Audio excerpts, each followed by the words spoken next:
Апошнія 4 гады дзяржаўная прапаганда бясконца ўздымае тэму генацыду беларускага народу. Кнігі, плакаты, канцэрты, паказальныя раскопкі. Гэтак званая Генеральная пракуратура Беларусі, спасылаючыся на знакаміты дакумент «Генеральны план ОСТ», заводзіць справы аб генацыдзе і абяцае дабіцца справядлівасці ў дачыненні падзеяў 80-гадовай даўніны. Але чаму гэтая тэма так востра паўстала толькі цяпер? Мінула столькі часу. Быў Нюрнберг, былі суды ў СССР, бясконцая колькасць навуковай працы. Ці няма тут нейкай недагаворанасці? Давайте разбирацца. Пачнём са знакамітага плану ОСТ. Пэўна, усе чулі пра гэты дакумент, у адпаведнасці з якім немцы планавалі знішчыць частку славянскіх народаў, а частку выселіць за Урал, каб вызваленыя тэрыторыі змаглі заняць немцы. Але не ўсё так проста. Насамрэч, з 1940 года некалькі нацысцкіх міністэрстваў распрацоўвалі план засваення захопленых тэрыторыяў. Але ніякага фінальнага дакументу падрыхтавана не было. До нас дайшлі адно разрозненыя палажэнні, прычым тэкст самых важных частак плану знік, і пра яго змест мы ведаем толькі з дакладной запіскі аднаго з нацысцкіх чыноўнікаў, які ў гэтай запісцы план моцна крытыкуе. Менавіта адтуль мы ведаем, што ў адпаведнасці з нацысцкімі намерамі 75% беларусаў і 65% заходніх украінцаў мусілі быць выселеныя пасля вайны за Урал, а рэшта анемечаныя.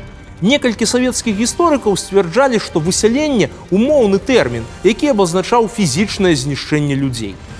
Нават без гэтага ўдакладнення сам план жахлівы, бо ён прадугледжваў ліквідацыю некалькіх нацыяў, у тым ліку і беларусаў. І гэта, ў прынцыпе, можна трактаваць як генацыд. Але тут ёсць праблема. План ОСТ не быў дапісаны і, відаць, завіс на ўзроўні разрозненых дакументаў у бясконцых калідорах нямецкай райхсканцылярыі. І, адпаведна, у рэалізацыю ён ніколі не паступіў.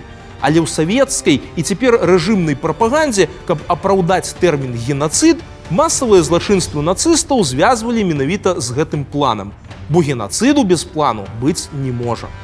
Але гэта няправільна. План ОСТ не звязаны непасрэдна са шматлікімі злачынствамі нацыстаў у Беларусі.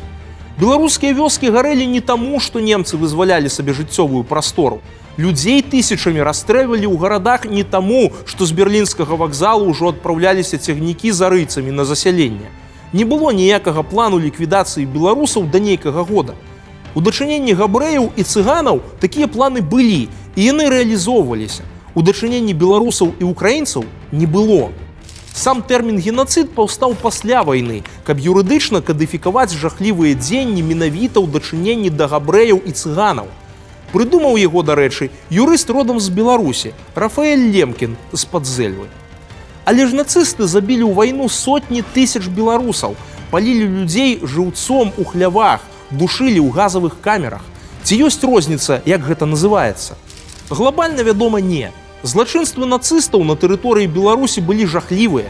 Яны былі масавыя, страшныя ў рэалізацыі і апраўдваліся бесчалавечнай расавай тэорыяй. Гэта прызнана ўсім светам. Гэта было адной з прычынаў таго, што БССР увайшла ў лік заснавальніц Арганізацыі Аб'яднаных Нацыяў пасля вайны. Але, здаецца, ёсць у гэтым гулянні з высакапарнымі тэрмінамі праблема. Ужываючы слова «генацыд», просты чалавек уяўляе, што нацысты ішлі плячо ў плячо і нішчылі беларускія вёскі проста таму, што мелі нейкі план. Але гэта не так. Гісторыя кожнай спаленай вёскі асаблівая. Гісторыя кожнага расстралянага гарадскога жыхара унікальная. У кожнай гэтай трагедыі была свая прычына і перадгісторыя. Адныя вёскі палілі, бо жыхары супрацоўнічалі з партызанамі. Іншыя, бо яны падазраваліся ў супрацы. Людзей у гарадах расстрэльвалі за падпольную дзейнасць ці проста як закладнікаў перад тымі ж партызанамі.